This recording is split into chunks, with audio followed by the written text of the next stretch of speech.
हरिओम। हरिओम। क्या हाँ हो रहा है? मैडम। हाँ, मैडम हम वी कैन शुरू। स्टार्ट। हाँ, शुरू करते हैं। हाँ। हाँ हाँ। सबको पुनः एक बार नमस्कार। अभी हमारे बालक 5 वर्ष के हो गए। हमने उनका बहुत लाड प्यार किया, उनके सारी इच्छाएं पूर्ण की। अब वे बड़ा होने लगे हैं। अभी भी वैसे तो उनका विद्यालय जाने का समय नहीं हुआ है, तो भी अब हम उनको प्ले स्कूल में तो भेज ही सकते हैं। अब उनकी शुरू होती है बाल अवस्था। अब तक वे शिशु थे। गर्भावस्था और शिशु अवस्था, ये जीवन की पहली दो अवस्थाएं हैं। वे बहुत ही संस्कारक्षम हैं। अब बाल अवस्था शुरू होती है, वह 12 वर्ष तक चलती है।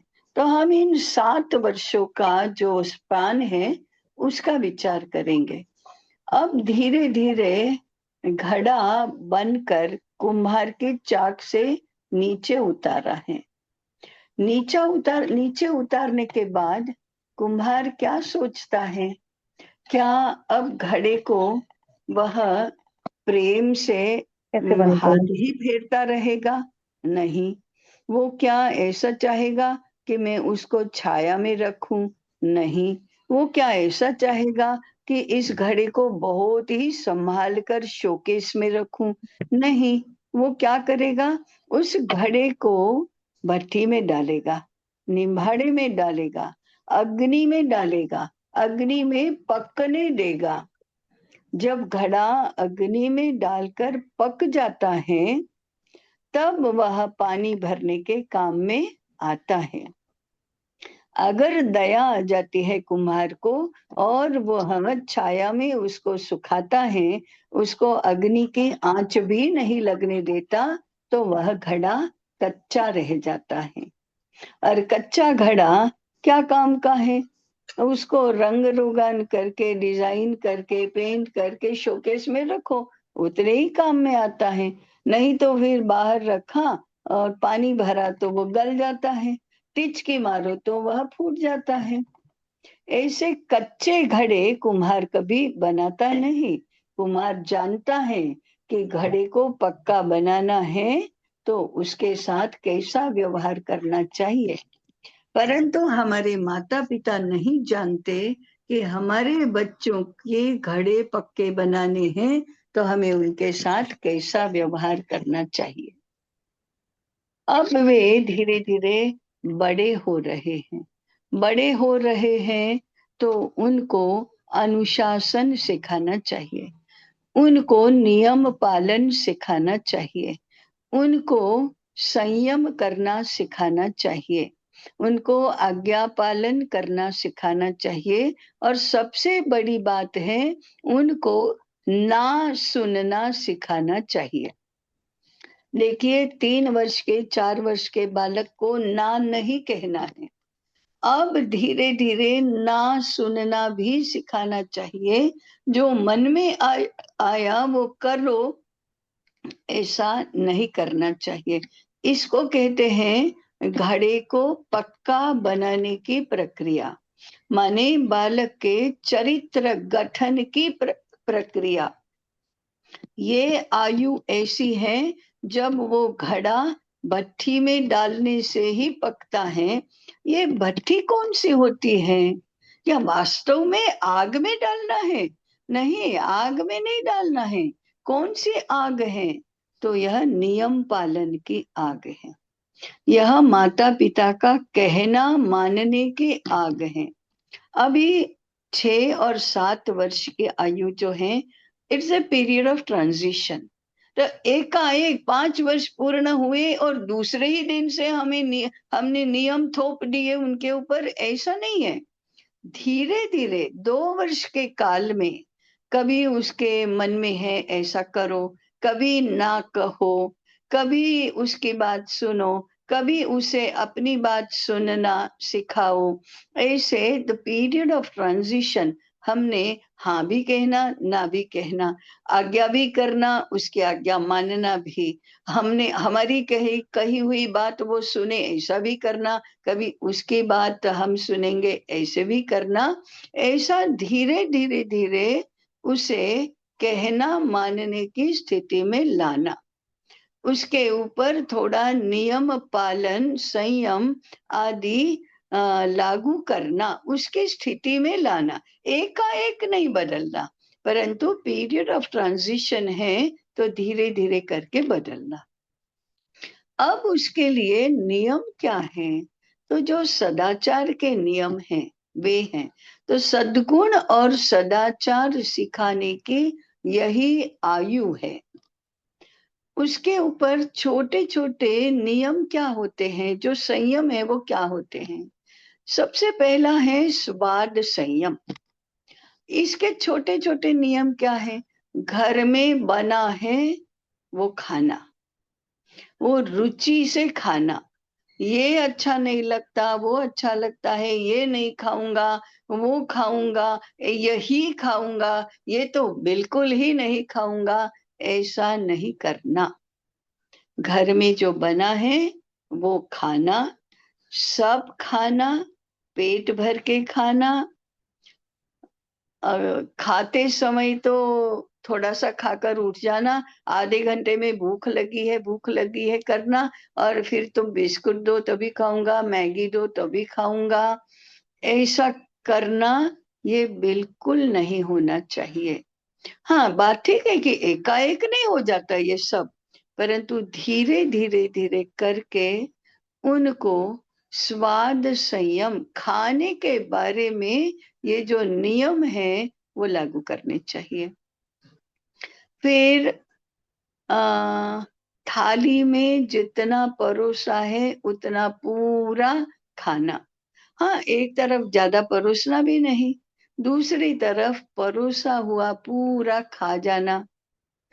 खाना सीखना, रोटी और सब्जी कैसे खाई जाती है, दाल चावल कैसे खाए जाते हैं, किसके साथ क्या खाया जाता है, ऐसा खाना सिखाना। हाथ से टुकड़ा करना सिखाना, चम्मच से खाना सिखाना। तो इसको खाना सिखाना, झूठ नहीं, जूठन नहीं छोड़ना।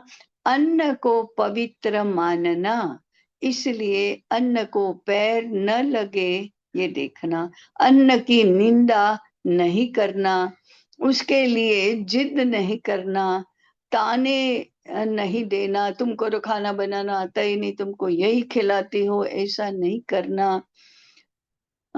इसी समय उसको बाहर की सारी वस्तुओं का स्वाद हम लगा देते हैं। क्या biscuit, chocolate, pizza, pasta, bread, cake, ये सब क्या भगवान के घर से स्वाद लेकर आए हैं? नहीं। हाँ, माँ के पेट से जरूर ये स्वाद लेकर आए हैं। यदि माँ ने ये सब खाते समय ध्यान नहीं रखा है तो बच्चे भी इन चीजों के प्रति लालायित हो जाते हैं। फिर उनको आकर्षण से मुक्त रखना संभव नहीं होता। परंतु अब संयम, जो मन में आया वो बाहर से मंगवा कर खाना, और 7-8 वर्ष के बच्चों को मोबाइल ऑपरेट करना आता है, बाहर से खाना ऑर्डर करना भी आता है, और कभी भी उन्होंने ऑर्डर कर दिया और खाया, ये बात बिल्कुल नहीं होनी चाहिए। हाँ, उनको ये खिलाना नहीं, ये कहने का तात्पर्य नहीं है। जब आप तय करो तब खाना है, ठीक है, लेकिन वे जिद करे तभी खाना है, ऐसा नहीं होना चाहिए। आजकल माता पिता बच्चों से डरने लगे हैं और मना तो करते ही नहीं, और फिर कहते इतनी जिद करता है, इतनी जिद करता है, कहना मानता ही नहीं है, मानता ही नहीं है। ऐसी बात नहीं है। बच्चे समझ जाते हैं कि कितनी बार जिद करने से मम्मी मान जाती है, पिताजी जान छुड़ाते हैं, उतनी बार वे जिद कर लेते हैं। परंतु माता पिता ने तय किया कि ये नहीं करने देना है, तो बिना क्रोधित हुए, बिना उत्तेजित हुए, बिना ताने दिए, बिना टोका टोकी किए दृढ़ स्वर में कहना कि ये नहीं होगा, तो बच्चे समझ जाते हैं कि यहाँ जिद नहीं चलेगी, ये बात माननी ही पड़ेगी, और वे मान जाते हैं। वो मान जाते हैं। ऐसा नहीं है, वो भी समझ जाते हैं कि किसकी बात कब माननी पड़ेगी, तो कब मानना, कब नहीं मानना, ये सीख जाते हैं। तो पहले स्वाद संयम ये सिखाना, खाने की अच्छी आदतें डालना। दूसरी है वाणी संयम, बोलने की, उसको बोलना सिखाना, अच्छा बोलना सिखाना, विनय पूर्वक बोलना सिखाना, विवेक पूर्वक बोलना सिखाना, मधुर बोलना सिखाना, शिष्ट बोलना सिखाना, ये बहुत जरूरी है। ऊंची आवाज में बोलना, उत्तेजित होकर बोलना, क्रोधित होकर बोलना, इससे उनको बचाना चाहिए। ये जो उत्तेजना होती है वो उनका मन शांत नहीं होने देती, एकाग्रता नहीं आती। इससे धीरे धीरे करके हमारा व्यवहार तो प्रेम पूर्ण ही रहे, परंतु दृढ़ता पूर्वक उसको सही बात करने के लिए प्रेरित भी करे, बाध्य भी करे। ऐसा नहीं बोलना तो नहीं बोलना, विनय सिखाना तो सिखाना। ये दूसरा वाणी संयम है। तीसरा है समय संयम। 8-10 वर्ष के बच्चे करते ही हैं, कोई काम पूरा ही नहीं हुआ, बताया काम तो ओबड़ धोबड़ कर दिया, जिस ठीक से नहीं किया, नहीं मैं तो नहीं करता, जा ऐसा करके चल दिया, ये तो मैं कभी नहीं करूंगी, ऐसा कह दिया, ये नहीं चलता। तो कम समय में अच्छी तरह से उनको ध्यान देकर काम करना सिखाना, समय की कीमत समझना। और अर्थ संयम, ये तो बहुत बड़ी बात है। पैसा खूब होना चाहिए, परंतु अविचार से खर्च नहीं करना चाहिए। इसके संस्कार, इसकी आदतें बाल अवस्था में ही डाली जाती हैं। पैसा खर्च कैसे होता है? कोई भी चीज संभाल कर रखो, खो गई, टूट गई, गिर गई, खराब हो गई, ये नहीं चलेगा। एक पेंसिल बच्चे छील छील कर आधी कर देते हैं, बिल्कुल ही नहीं चलेगा। पेन तोड़ दिया, नहीं चलेगा। कॉपी में से पन्ना फाड़ दिया, नहीं चलेगा। मुझे तो गुलाबी रंग का ही इरेजर चाहिए, नहीं चलेगा। गुलाबी रंग के इरेजर से क्या अच्छा इरेज होता है? नहीं होता है ना। तो फिर गुलाबी रंग का सेंटेड यही चाहिए, नहीं होता। हिसाब करो, वर्ष भर में कितने बस्ते चाहिए, कितने कंपास बॉक्स चाहिए, कितने जूते और मोजे चाहिए, कितनी पानी की बोतल और टिफिन बॉक्स चाहिए, कितने अलग अलग उपकरण चाहिए, कितने खराब हो गए, कितने खो गए, कितने कहाँ रखे अभी याद नहीं है, कितना अरे नहीं मिल रहा है, चलो दूसरा। ये अर्थ संयम बहुत बहुत बहुत जरूरी है।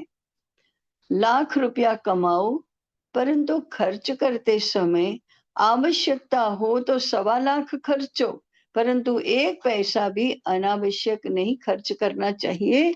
ये आदत जीवन में बहुत महत्वपूर्ण है। इसलिए नहीं कि कभी हम यदि गरीब हो गए तो जीना आना चाहिए, इसलिए नहीं। समृद्ध लोगों को भी इसी प्रकार से पैसा खर्च करना आना चाहिए। तो अर्थ संयम सिखाने का यह बहुत ही अच्छा, ये अच्छा अच्छी आयु है, ये अच्छी अवस्था है। इसी में आदतें पड़ गई तो जीवन भर रहती हैं। इसमें आदतें यदि नहीं पड़ी तो फिर जीवन भर वो सुधरता भी नहीं है, ऐसी आदत बदलती भी नहीं है। इसलिए स्वाद संयम, वाणी संयम, समय संयम, अर्थ संयम ये सिखाना चाहिए। अच्छी आदतें, अच्छी आदतें कौन सी हैं? प्रातःकाल जल्दी उठना अच्छी आदत है, तो डालो, जगाओ। हम लोग विद्यालय जाना है 7 बजे, तभी 5:30 बजे जगते हैं या जगाते हैं। विद्यालय या ऑफिस नहीं जाना है 7 बजे, तो फिर 8 बजे भी सोकर उठते हैं। ये तो नहीं होता ना, ये अच्छी आदत नहीं है। तो फिर अच्छी आदत डालो। बालक में अच्छी आदत आए, इसलिए बड़ों में भी होनी चाहिए। तभी तो बच्चे कहेंगे, बच्चे ऐसा करेंगे नहीं तो नहीं करेंगे। तो जल्दी उठना, व्यायाम करना, श्रम करना, काम करना, ये तो बहुत आवश्यक है। आजकल हमारे बच्चे कोई काम करते नहीं हैं। कौन से काम होने चाहिए? घर के काम होने चाहिए। क्या सोफा पर की चादर है या कवर है, वो झटकना आता है? उसको आना ही चाहिए और उसे करना चाहिए। क्या बैठने के लिए आसन बिछाना आता है? आना ही चाहिए और उसे करना ही चाहिए। क्या घर में मेहमान आए तो पानी लाकर देना आता है? आना ही चाहिए और उसे करना ही चाहिए। कपड़ों की तह करना आता है? आना ही चाहिए और उसको करना ही चाहिए। क्या छोटे छोटे पात्र भी साफ करना आता है? आना चाहिए। तो ये सारे घर के कामों को सिखाना चाहिए। छोटे छोटे उनके आयु में जो हो सकते हैं वे, परंतु सिखाना चाहिए। भोजन में क्या बन रहा है उसको पता है। माँ क्या क्या कर रही है, कैसे दाल में मिर्ची नमक आदि डाल रही है, वो देखना चाहिए और उसकी समझ बढ़नी चाहिए। तो 7, 8, 10, 12 वर्ष के बालकों को, पुत्र को या पुत्री को भोजन कैसे बनता है, माँ को क्या क्या करना पड़ता है भोजन बनाने के लिए, ये सब समझना भी चाहिए।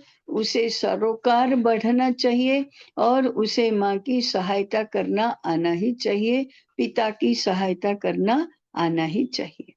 10, 12, 14 वर्ष के बच्चे पिता का व्हीकल साफ करेंगे, पिता का टेबल साफ करेंगे, ये काम उसको करने चाहिए। तो काम करना सिखाना ये बहुत आवश्यक है। काम करना सिखाने के लिए घर के काम करना, व्यवसाय के काम करना, माता जो काम करती है उसमें सहायता करना, पिता जो काम कर रहे हैं उसमें सहायता करना। अब ये राजा बेटा होंगे, परंतु ऐसे राजा बेटा नहीं कि उनकी सेवा माता पिता को ही निरंतर करनी पड़े, ऐसा नहीं है। अपना बस्ता अपने आप उठाकर विद्यालय जाना जब तक वो सीखता नहीं, तब तक विद्यालय में भेजना ही नहीं चाहिए। अपना बस्ता भी नहीं उठाएगा तो वो पढ़ाई क्या करेगा? परंतु माताएं इतनी दयावान होती है कि स्कूल के दरवाजे तक को तो बस्ता, टिफिन बॉक्स, पानी की बोतल खुद उठाती है और बाद में उसके हाथ में देती है। ये तो नहीं करना चाहिए, स्वावलंबी तो बनाना ही चाहिए। तो धीरे धीरे करके घर के काम उसको आना चाहिए, उसके अपने काम भी उसको आना चाहिए। इस आयु में खेलने की बहुत आवश्यकता है। खेलना माने दौड़ना, भागना, चढ़ना, कूदना, छलांगे लगाना, चीखना, चिल्लाना, धूल से शरीर सन जाना, ऐसे मैदानी खेल खेलने चाहिए। बच्चे खेलेंगे तो बैडमिंटन खेलेंगे, खेलेंगे तो क्रिकेट खेलेंगे। ये फैशनेबल खेलों से नहीं होता। ये स्टर्डी बनाने वाले जो खेल हैं, धूल में सन जाने वाले, वे खेल खेलना चाहिए।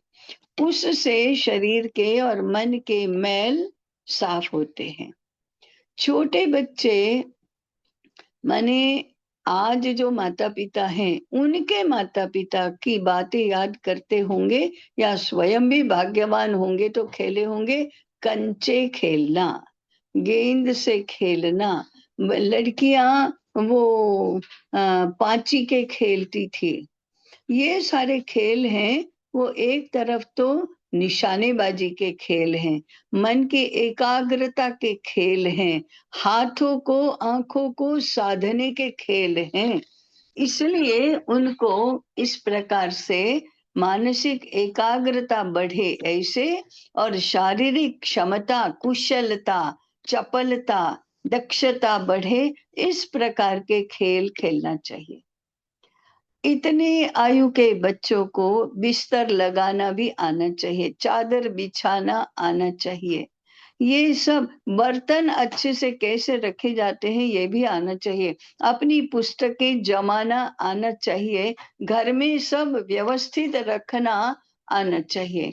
तो घर के साथ उनका जितना संबंध बनेगा उतना ये बच्चे कुटुंब की केयर करने वाले बनेंगे, माता पिता की केयर करने वाले बनेंगे, आने वाले लोगों को पूछना सीखेंगे, अतिथि सत्कार उनको सीखना ही चाहिए, सबके साथ विनय से व्यवहार करना भी सीखना चाहिए। तो ये तो कामों की बात हुई।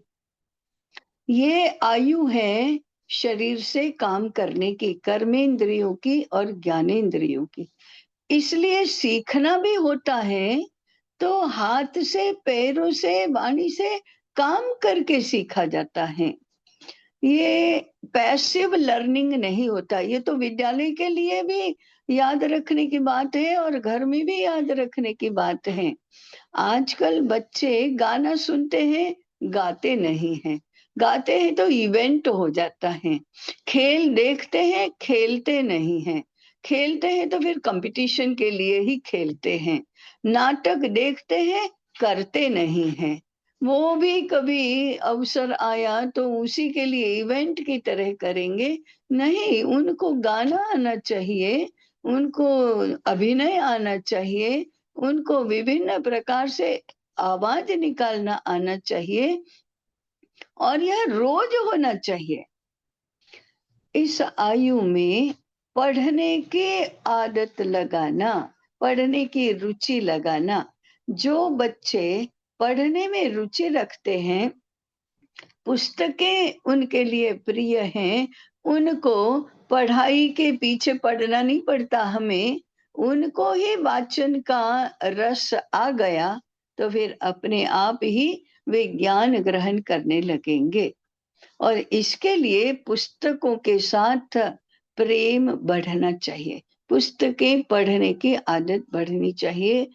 Online video recording, audio recording, ये सुनना, ये पढ़ना, ये देखना ज्ञानवर्धक नहीं होता, बुद्धि की क्षमता उसमें विकसित नहीं होती, मन की एकाग्रता का विकास नहीं होता, हाथ की पैरों की कुशलता नहीं बढ़ती। इसलिए इस आयु के बच्चों को हाथ से लिखना सिखाना चाहिए। आजकल अब युवाओं को भी हिंदी लिखनी नहीं आती, अंग्रेजी भी लिखनी नहीं आती, लिखना नहीं आता, उनको टाइप करना आता है। टाइप करने से यंत्र लिखता है, हाथ नहीं लिखते। हाथ कीबोर्ड पर चलने के लिए कुशल होते हैं, हाथ में लेखनी पकड़ के लिखने के आदी नहीं होते हैं। जब तक हाथ लिखते नहीं और हाथ से लिखा हुआ वे पढ़ते नहीं, तब तक उनके मन और मस्तिष्क के साथ ज्ञान एकात्म होता नहीं है। पढ़कर, बोलकर पढ़ना, आंखों से पढ़ना, बिना बोले पढ़ना जब तक करते नहीं तब तक विद्या प्रीति निर्माण नहीं होती, वह यांत्रिक ही यांत्रिक रह जाता है, इनएक्टिव रहने से पढ़ा नहीं जाता। इस अवस्था में पहाड़े रटने चाहिए और घर में हमेशा पहाड़े रटना, स्तोत्र पाठ करना, कंठस्थ करना, सुभाषित कंठस्थ होना, ये सब बहुत जरूरी है। ये उनकी बुद्धि के विकास के लिए जरूरी है। सीधा सीधा ऑनलाइन ऑनलाइन ऑनलाइन से ये आभासी दुनिया निर्माण हो जाती है। वो आभासी ही होती है, रियल नहीं होती, जेन्युइन नहीं होती। ये यंत्रों की सहायता से जिंदा व्यक्ति कुछ पढ़ नहीं सकता। इसलिए मोबाइल से बचाओ। कई घरों में देखा है, वे 12-14 वर्ष के नहीं होते तब तक मोबाइल पर प्रतिबंध है। हम अपने बच्चों से हार जाते हैं और मोबाइल एडिक्ट बच्चे बनते हैं। कभी कभी तो 3-4 वर्ष के बच्चे, 2.5 वर्ष के बच्चे मोबाइल के बिना दूध ही नहीं पीते, मोबाइल के बिना खाना ही नहीं खाते, ऐसा हम कहते हैं। और 7-8-10 वर्ष के बच्चे मोबाइल में इतने डूबे रहते हैं कि घर में कौन आया कौन गया, क्या कर रहे हैं, कौन कहाँ, क्या आवश्यकता है, भान ही नहीं है कोई। अब ये बच्चे यदि मोबाइल नाम के राक्षस के शिकंजे में आ गए तो वे आपके नहीं रहेंगे। वो अपने, उनके अपने लिए भी काम के नहीं रहेंगे। वे कोई पुरुषार्थ नहीं कर सकते, कोई पराक्रम नहीं कर सकते। मोबाइल ऑपरेट करते करते, ऑनलाइन बिजनेस करते करते पैसा कदाचित कमा भी लिया तो that is virtual money only. वो वो जीवन है, वो तो खाली ही रहता है। उससे उससे गहराई क्या होती है पता नहीं चलता, कैरेक्टर क्या होता है पता नहीं चलता, आत्मीयता क्या होती है पता नहीं चलता, किसके लिए जीना होता है वह पता नहीं चलता, कुछ भी नहीं, क्योंकि वह तो आभासी दुनिया है। इसलिए हर माता पिता को चाहिए कि अपने बच्चों को मोबाइल से बचाएं। अगर विद्यालय ऑनलाइन होमवर्क देते हैं, ऑनलाइन कोचिंग चलती है, तो अपने बच्चों को उससे बचाना ही चाहिए। ये this is not real learning at all. ऐसे लर्निंग नहीं होता। बुद्धि कसने से बुद्धि बढ़ती है। मन को एकाग्र करने से ही बुद्धि का विकास होता है। मन को सदाचारी बनने से ही बुद्धि का भी विकास होता है और हृदय के गुणों का भी विकास होता है। इसलिए उनको काम करने की और एक्टिव लर्निंग की आदत डालना चाहिए। इसलिए हाथ से लिखना सिखाओ, मुंह से बोलना सिखाओ, गाना सिखाओ और पढ़ना, पुस्तक पढ़ना सिखाओ। ऑडियो रिकॉर्डिंग से बचो, वीडियो रिकॉर्डिंग से बचो। रियल जो बातें हैं वो देखने दो, तभी वे रियल बनेंगे, जेन्युइन बनेंगे। श्रम का मैंने कहा ही, व्यायाम का, खेल का भी कहा, घर के कामों का भी कहा।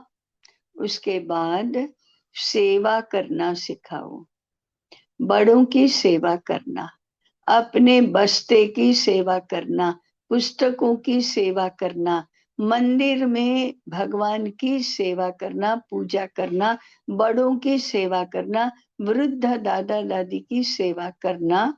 ये सेवा करना सिखाना उसके मन को बहुत अच्छा बनाता है, उसके चित्त को शुद्ध बनाता है, वह अच्छा व्यक्ति बनता है, सज्जन व्यक्ति बनता है।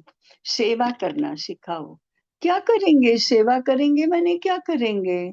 पिताजी यदि पूजा कर रहे हैं, दादाजी यदि पूजा कर रहे हैं, तो उसकी सारी तैयारी करके देगा, साथ में बैठेगा, पूजा कैसे होती है वो देखेगा।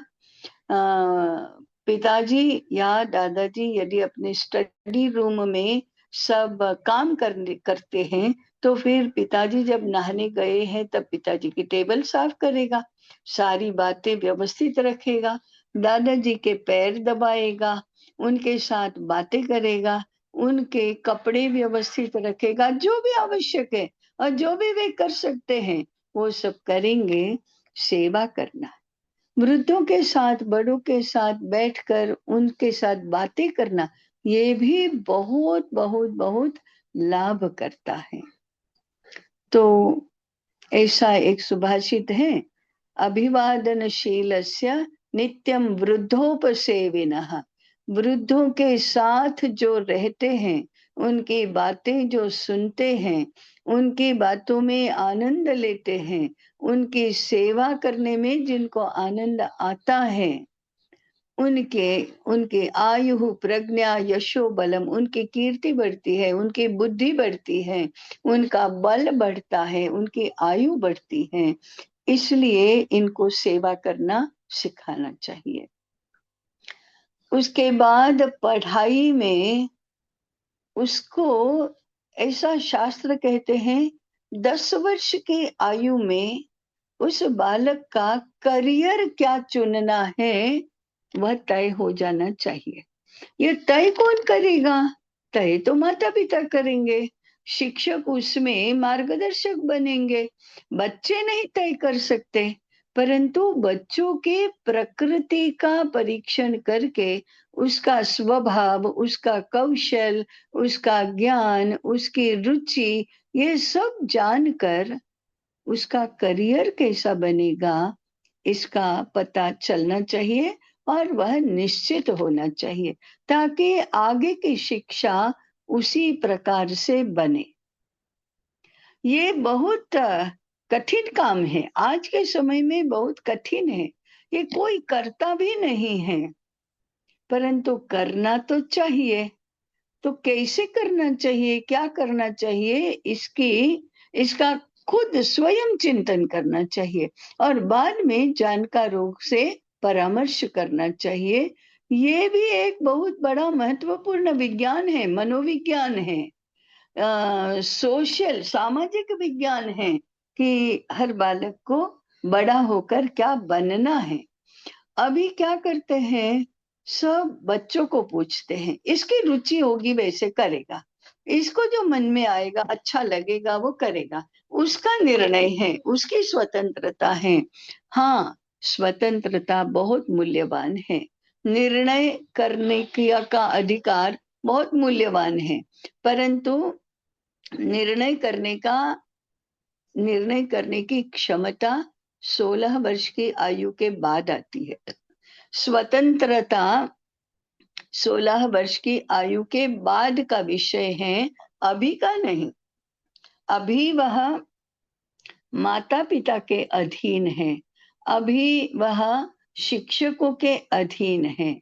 इसलिए उन्होंने विचार करना चाहिए, उनका यह अधिकार भी है, उनका यह कर्तव्य भी है कि अपने बालक का करियर, अपने बालक का मिशन ऑफ लाइफ क्या होगा, उसका समय से चिंतन करो।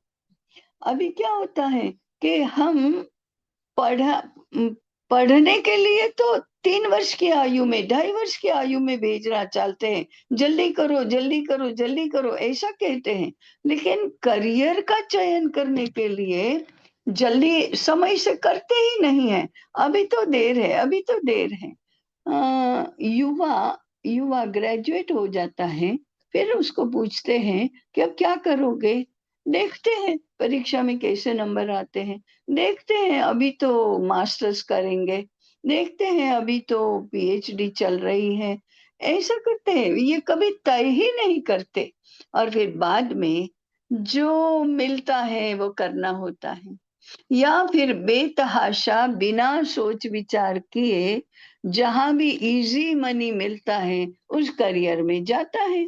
It's not by his choice, तो अपनी चॉइस से अपने तय किया है ऐसा नहीं करते वो। बालकों की इजी मनी की आकांक्षा बढ़ती जाए ऐसा नहीं करना चाहिए।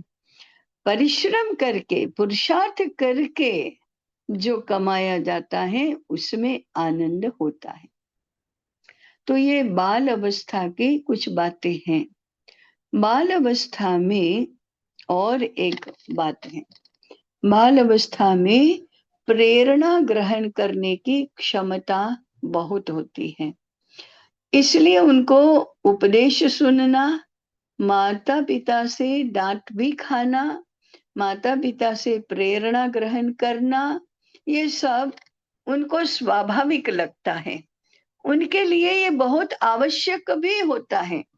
इसलिए इस आयु में उनके रोल मॉडल होते हैं।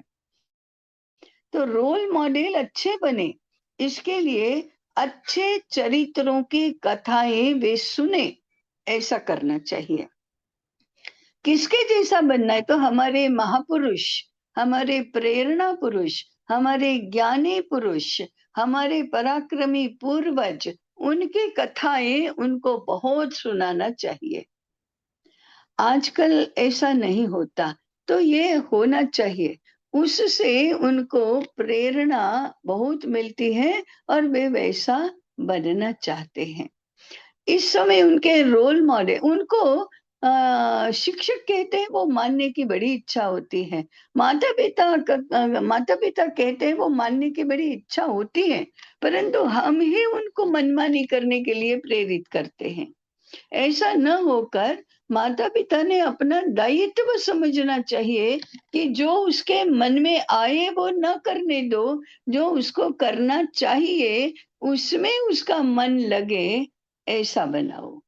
मन तो लगना चाहिए, परंतु जो हितकारी है उसमें लगना चाहिए। तो ऐसा आप गठन करो।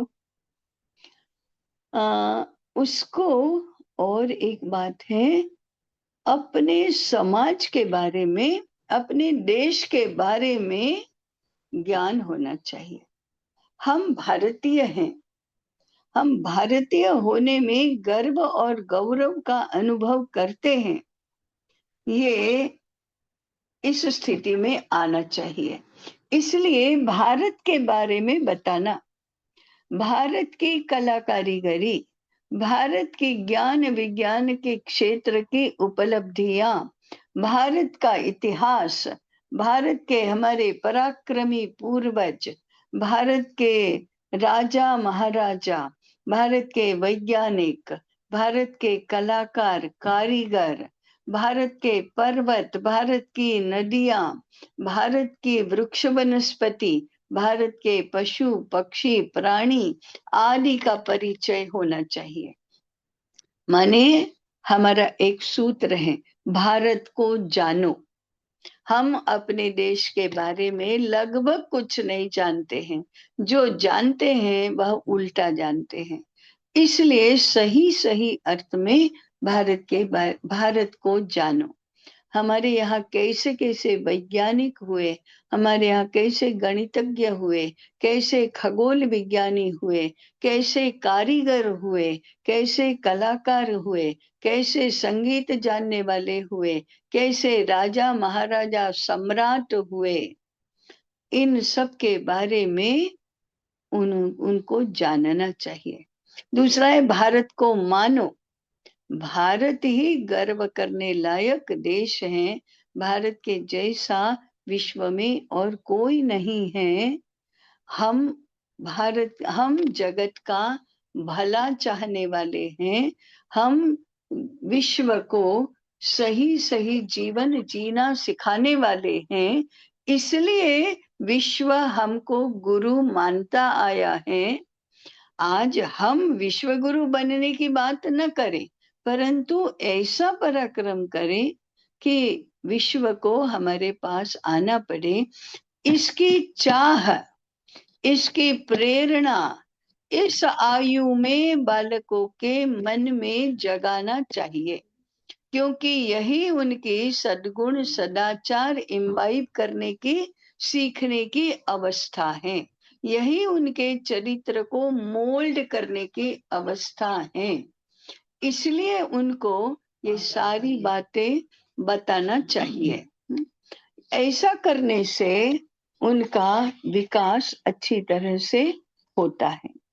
तो ये बाल अवस्था की कुछ बातें हैं। अभी कुछ विद्यालय की ओर भी अगर हम जाएं, तो विद्यालय में भी माता पिता का आग्रह होना चाहिए कि उनको अपना काम करना सिखाएं, उसकी प्रेरणा दें। उनको easy way of learning things नहीं होना चाहिए। उनको परिश्रम करके पढ़ने देना चाहिए। उनको एक्टिविटी ओरिएंटेड लर्निंग ऐसा होना चाहिए। उदाहरण के लिए सीखने के सूत्र क्या है? गिनते गिनते गिनना आता है, और गणित गिनने का विषय है। गाते गाते गाना आता है, संगीत ये गाने का विषय है। बोलते बोलते बोलना आता है, भाषा बोलने का विषय है। खेलते खेलते खेलना आता है, प्रयोग करते करते विज्ञान आता है। कथा सुनते सुनते इतिहास आता है। पुस्तक की और लिखने की आवश्यकता तो बहुत ही कम होती है, उनको करते करते सब कुछ सीखना चाहिए। इस प्रकार की शिक्षा पद्धति विद्यालयों में भी होनी चाहिए। इस प्रकार की संस्कार पद्धति घरों में भी होनी चाहिए। इसलिए बालकों को प्रेरणा देना, काम करना सिखाना, मन को संयम में रखना सिखाना, मन को सदाचार और सद्गुण की प्रेरणा देना, ये सारी बातें आनी चाहिए। अंतिम बात है, कुल की परंपरा का ज्ञान उनको होना चाहिए। जैसे घरों में हमारे मंदिर होते हैं, हमारे कुल देवता होती है, हमारे कुल देवता और कुल देवी होते हैं। उनकी प्रतिमाएं हमारे घरों में होती है। रोज कोई न कोई उसकी पूजा करता है। क्या इस कुल देवता के बारे में, कुल देवी के बारे में हमारा 10 वर्ष का बालक जानता है, समझता है? इसका अर्थ क्या होता है उसको पता है? नहीं पता है तो होना चाहिए। हमारे घर में यदि शिव की शंकर भगवान की प्रतिमा है, तो उनकी पूजा कैसे होती है? बिल्व पत्र से होती है, धतूरे के फूलों से होती है। विष्णु है तो तुलसी दल से होती है। उन विष्णु की पूजा अलग होती है, शंकर की अलग होती है। ये सब पूजा करना उनको आना चाहिए। कुल देवता और कुल देवी का परिचय उसको होना चाहिए। अपना आचार विचार का नियम क्या है, कुल रीति क्या है, ये भी उसको होनी चाहिए। धीरे धीरे आज बच्चों का कुल से कोई संबंध है ऐसा रहता ही नहीं है। हमारे पूर्वज कौन होते हैं? दादा दादी का क्या महत्व है? परदादा और परदादी का क्या महत्व है? नाना नानी का क्या महत्व है? मामा मामी का क्या महत्व है? ये सारी बातें अछूते ही रहते हैं, उनको कोई उससे सरोकार ही नहीं है। वे अकेले जीना सीख रहे हैं। एक तो आजकल क्या होता है, हमारे बच्चों का भाग्य इतना कम है कि अधिकांश तो इकलौते ही होते हैं।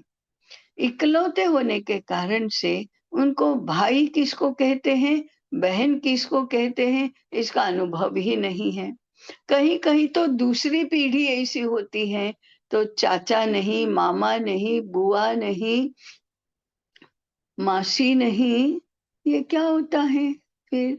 इसके ननिहाल क्या होता है पता नहीं, चचेरा भाई ममेरा भाई क्या होता है ये पता नहीं, तो भाई बहन का पता नहीं, तो दूसरी पीढ़ी के कुटुंब का भी कुछ भी पता नहीं। ये बच्चे अकेले बड़े होते हैं तो स्व केंद्री बनते हैं, स्वार्थी बनते हैं, केवल अपना ही विचार करना सीखते हैं। दूसरों के बारे में विचार करना होता है ये सीखते ही नहीं है। ये गिव एंड टेक में तो बहुत समझते हैं, गिफ्ट और रिटर्न गिफ्ट में बहुत समझते हैं, लेकिन दूसरों के लिए कुछ त्याग करना चाहिए इसमें नहीं समझते हैं। दूसरों की सेवा करनी चाहिए, किसी के कष्ट दूर करना चाहिए और बदले में कुछ नहीं चाहना चाहिए, ये नहीं सीखते। तो निस्वार्थता भी सीखने की बात है। तो अभी तो हमें ऐसा करना चाहिए कि कम से कम हमारे बच्चे को भाई या बहन तो होने ही चाहिए। और यदि अब चाचा मामा है ही नहीं, तो फिर हमारे बच्चे के बच्चों को चाचा मामा नहीं है, ऐसा नहीं होना चाहिए, ये तो देखना चाहिए। और फिर भाई के साथ कैसा व्यवहार होता है, भाई बहन के साथ कैसा व्यवहार होता है, ये भी तो सीखने की बातें हैं।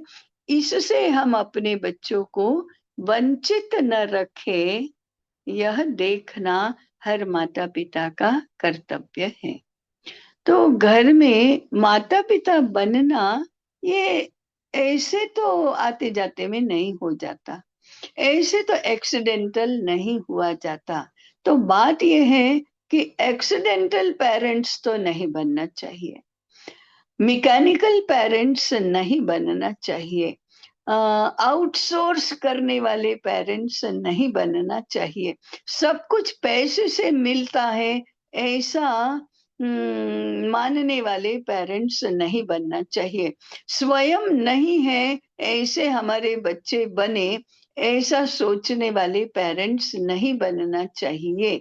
अपने से सवाया बने, इसके लिए हमें बहुत कुछ करना होता है। तो our children want us, they do not want outsourcing। कुछ भी आउटसोर्स नहीं करना। स्वयं माता पिता ने बच्चों के लिए जीना, बच्चों के लिए कमाना नहीं, बच्चों के लिए जीना। हम बच्चों के लिए ही तो कमाते हैं, बच्चों के लिए ही तो कमाते हैं, ऐसा कहते हैं। तब थिंक अबाउट इट, हम सब कुछ आउटसोर्स कर रहे हैं।